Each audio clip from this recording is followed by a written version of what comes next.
This is the Bahamas Tonight, Northern Edition.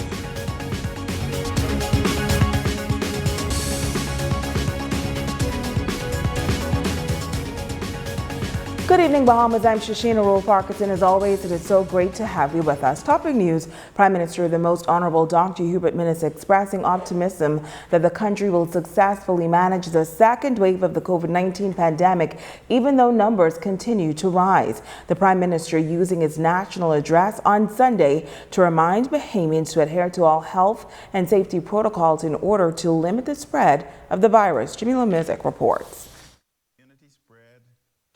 Prime Minister the Most Honorable Dr. Hubert Minnis providing the nation with an update on the government's ongoing efforts to address the COVID-19 pandemic in the country. The nation's leader noting that the targeted and sustained lockdowns in Bimini and Grand Bahama were essential in reducing the number of infections on those islands, both of which continue to have low numbers at this time. We are encouraged by the progress on Grand Bahama and the majority of Family Islands. But the restrictive measures currently in place are not achieving the desired results here in New Providence and Abaco. 1 in every 100 residents of New Providence is now infected with COVID-19. It is clear that some of us are not taking this global pandemic seriously and are not taking it serious enough. Reports and videos of large Junkanoo rush-outs, socializing, and large gatherings show that many have let their guards down. This has to stop. If we are going to return to some sense of normalcy with any consistency, it must stop. He says, sadly, the country now averages 1 death per day and medical facilities have now reached capacity. He notes that the major problem is on New Providence, the most populated island where cases remain at an elevated level. I met with the Pan American Health Organization and World Health Organization representative to the Bahamas, Dr. Esther de Gorville, and the government's health consultant, Dr. Merslin Dahl Regis. We discussed the current status of COVID-19 in the Bahamas, particularly New Providence, and possible strategies for the way forward. Over the next 2 business days, Dr. de Gorville will meet with executive members of the Bahamas Chamber of Commerce and Employers Federation, members of the National COVID-19 Coordination Committee, and other key stakeholders to discuss specific strategies and the way forward. Dr. de Gorville will also meet with the cabinet on Tuesday coming. The leader of the opposition and his team have been invited to attend this special meeting. Now he says in an effort to standardize COVID-19 RT-PCR testing in the Bahamas, reduce the time that data from testing is provided to the Ministry of Health Surveillance and Contact Tracing units, decrease the risk of community spread due to delayed contact tracing, and ultimately to minimize the spread of COVID-19 within the country, the following processes will be implemented. All laboratories providing COVID-19 tests will be required to be registered with the Ministry of Health. Each laboratory will be required to meet testing standards established by the Ministry of Health. Laboratories will also be subject to periodic cross-referencing to ensure quality control. Laboratories will be prohibited from administering the COVID-19 RT-PCR test unless the patient provides all identifying particulars required by the case identification form. Laboratories will now be required to turn around test results within a maximum of 48 hours. Going forward, the Ministry of Health and laboratories will utilize various technologies to ensure the timely receipt of testing data by the Ministry of health surveillance team and contact tracing unit. He notes that an additional $45 million was made available by the government to continue to help support the most vulnerable impacted by the economic downturn due to the COVID-19 pandemic. Government-funded unemployment benefits will continue through December, and $10 million has been allocated for the second phase of the National Food Program to the end of December 2020. Jamila Mizik, ZNS Network News. Well, 43 new cases added to the Ministry of Health's COVID-19 dashboard yesterday, bringing the total cases to 4,452. Of the new cases, 38 are in New Providence, 2 in Grand Bahama, 1 in Andros, and 2 in Abaco. The death toll remains at 96. Non-COVID related deaths are at 17, and there are 18 deaths under investigation. Hospitalized cases have now increased to 109. Recovered cases are at 2,375, and there are 1,946 active cases. Well, it was back to school today for hundreds of students on Grand Bahama. COVID-19 pandemic has changed the educational system as we know it, and students heading to school today were required to wear masks. Police were also out on the street today with flyers handing out safety information to keep parents and students safe. We have team coverage tonight, and we begin with Jamila Mizik. Officially the first day back to school for students across the country, and here on Grand Bahama, students have been out of the classrooms for months now, but today is the beginning of the new norm. And although administrators say things got off to a rocky start, they're hopeful and excited for the new school year. It feels awesome to be back to school. This is the new norm, so we're doing our best to make sure that normalcy takes place. This morning, we had our challenges, but that's what it's all about. You know, we need to take these couple of days to make sure we're doing things right, get things in order, make sure that we have everybody straight. So we were prepared for the challenges, so that was to be expected, and we think we got over most of them today. Because of our school population, we wanted to make sure that we phased everyone in properly. So rather than having everybody on the campus at the same time, we chose to do it day for day. So some days there'll be face-to-face learning, and then other days there'll be the virtual learning. Well, we're all excited that we're ready for our upcoming new school year. Excited to have the children come back in. As so far as they're coming in slowly, because we've invited just the grade ones today, so that we can deal with them, make sure that the parents feel comfortable leaving their little 5-year-olds, in school for the first time. So we figure by just dealing with grade 1 today, we can cater to all their needs and concerns, and then train them, because this is their first time coming into a school. So they need to know what it is exactly, especially with the new protocol in place, what's required from grade 1s coming into a school. 5th grade teacher LaShann Pinder and 3rd grade teacher Ernestine McPhee say, although things are much different this year, they're adapting to the new learning experience. I'm excited to be back. It's a bit humid, but we're going over our new rules and we're practicing and going through the drills of the new normal. We expect the children to still be able to interact with us. We expect to still be able to take part in activities virtually.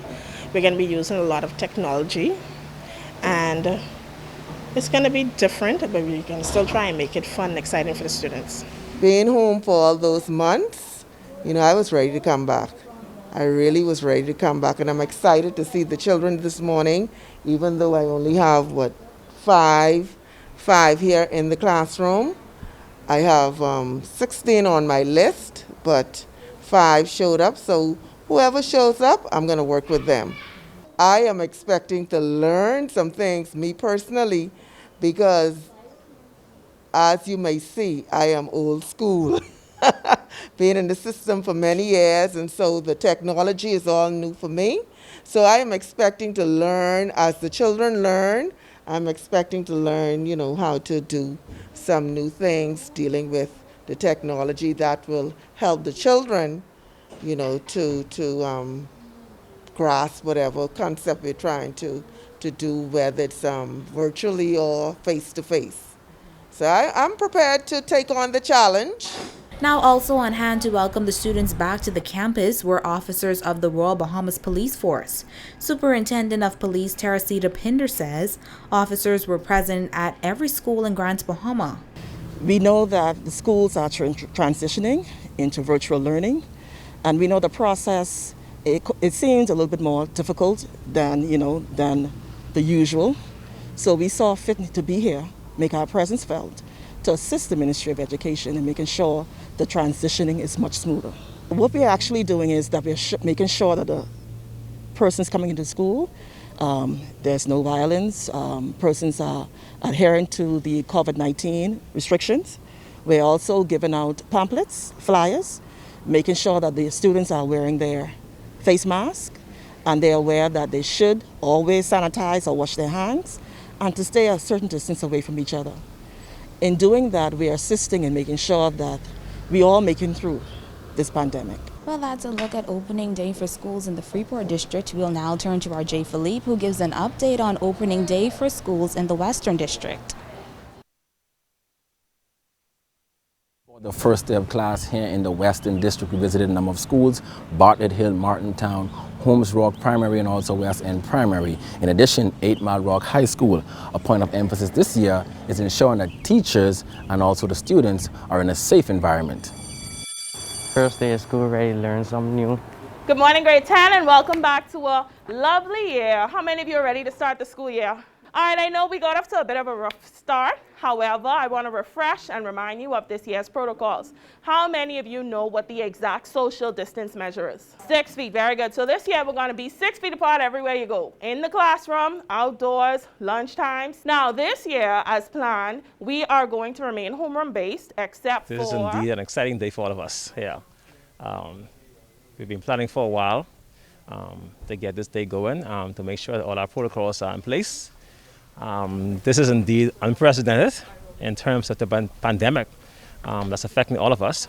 Our main purpose right now, in addition to education, is to ensure that all our staff and our students are in a safe environment. I stressed to them a few minutes ago that in order to be safe, they must follow all of our protocols. I spent about half an hour just now speaking with them, outlining exactly what our protocols are. And they're going to have it also in writing to be able to read it in each classroom. Again, to ensure that at the end of the day that we are all leaving here safe. Over at Bartlett Hill Primary, all students from the 1st through 6th grade reported to school for day 1. Principal Danica Martin says enrollment has increased this year. My teachers are excited. As we looked on the students' faces this morning when they left the vehicles of their parents, the children are excited. So we have all our hand sanitizing stations, and Bartlett Hill is a unique school in that every classroom actually has a sink inside the classroom. So there will be no problems with sanitization of hands.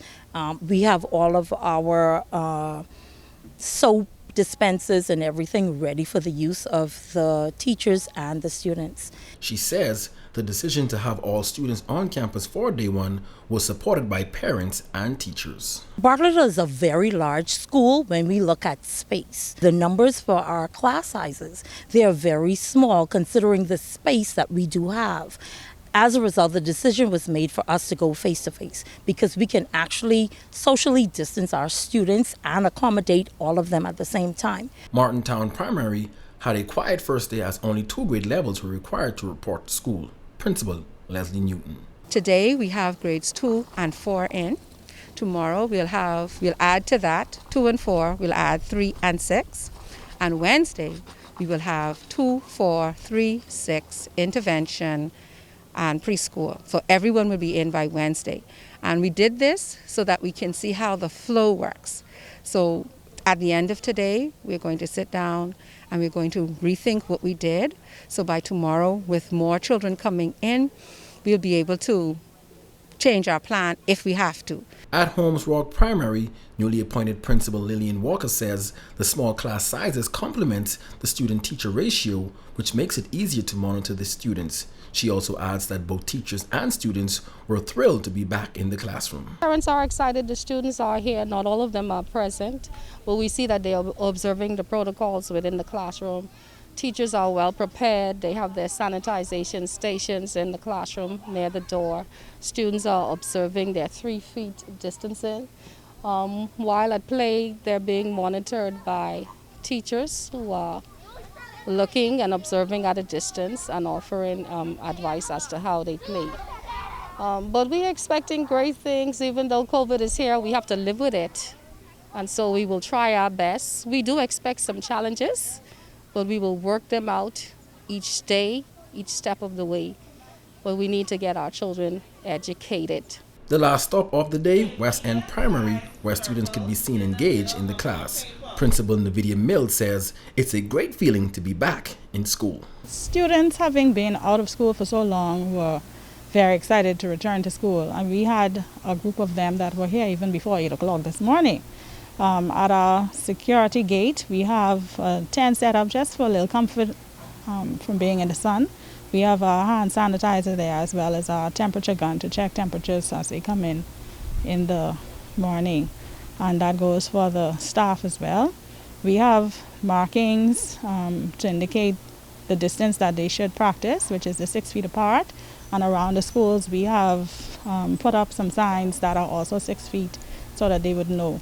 Those signs would be reminders to them of the safety protocols which they should practice, which would include using the hand sanitizer, washing their hands, practicing the social distancing, no hugs, just smiles, those kinds of things. The principals all say that safety measures and practices will be strictly enforced each day to ensure that students, teachers, and staff are limited to the possibility of potential spread of COVID-19. I'm Jay Philippe, ZNS Network News.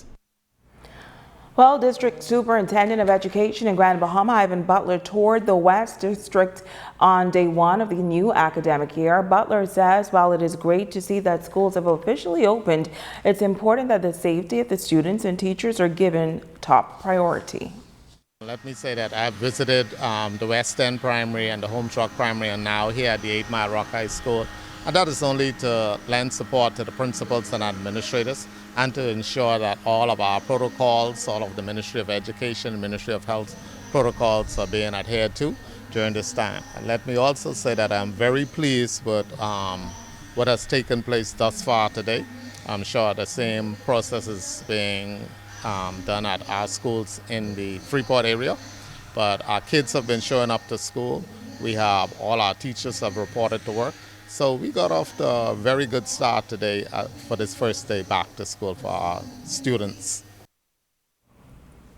Switching gears now, 39-year-old Wendy Fox was back before the court today facing charges of disorderly behavior and obscene language. These charges are connected to an incident outside the court last week when Fox attempted to slap a camera out of a cameraman's hand following her arraignment last week on charges of presenting false information on a bail application form. Images of that attack have been circulating on social media for the past week.